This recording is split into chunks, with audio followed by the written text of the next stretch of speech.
E indo ao regulamento en si mesmo, nós sí que lle atopamos moitísimos problemas a este regulamento. Primeiro, é un regulamento que ven fora de tempo.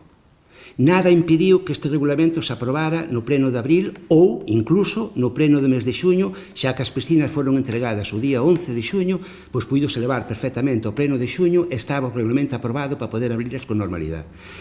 O propio alcalde recoñece na súa proposta que é preciso ter un regulamento para poder abrir as piscinas, para que as piscinas funcionen. Sin embargo, as piscinas se abriron e o regulamento está sin aprobar. Eso só se debe á falta de planificación e á incompetencia política do equipo de goberno.